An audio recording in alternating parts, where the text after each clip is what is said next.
அஸ்ஸலாமு அலைக்கும் அன்பான தமிழ் உறவுல நல்லா இருக்கீங்களா?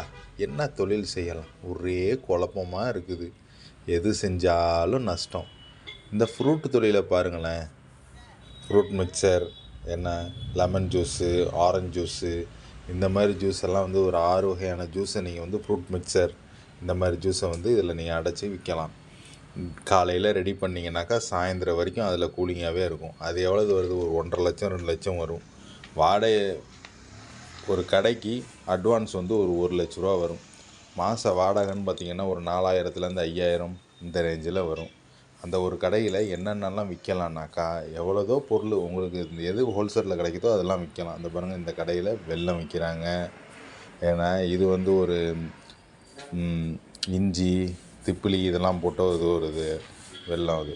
இது வந்து பனக்கல்கண்டு என்ன செண்டு பாட்டில் விற்கிறாங்க. அதே கடையில் கிடைக்கிறத விற்கிறாங்க. இந்த மாதிரி என்ன கிடைக்குதோ அதெல்லாம். ஃப்ரெஷ் ஜூஸ் பாருங்கள், அப்படியே வரிசையாக அடுக்கி வச்சுருக்காங்க. மக்கள் வந்தோடனே என்னென்ன பார்த்தா மக்களுக்கு பிடிக்குமோ அந்த மாதிரிலாம் வாங்கி வச்சுருக்காங்க. கண்ணாடி, கண்ணுக்கு கண்ணாடி, சின்ன பிள்ளைங்க வந்துச்சுன்னு வச்சுக்கோங்க உடனே வாங்கிடுது அந்த கண்ணாடியெல்லாம். அதே பாருங்க சாக்ஸு பாருங்கள், அழகாக அடிக்கிருக்காங்க பாருங்கள். ஃப்ரூட்டு ஜூஸ் எல்லாம் அடுக்கி. இந்த பக்கம் வந்து வெறும் சென்ட் பாட்டிலாக, எல்லாம் வெளிநாட்டு சென்ட் பாட்டிலு. அப்படியே எல்லாமே என்னென்ன கிடைக்குதோ எல்லாமே செய்கிறாங்க. இந்த வீடியோ புரிஞ்சால் லைக் பண்ணுங்கள், ஷேர் பண்ணுங்கள், கமெண்ட் பண்ணுங்கள்.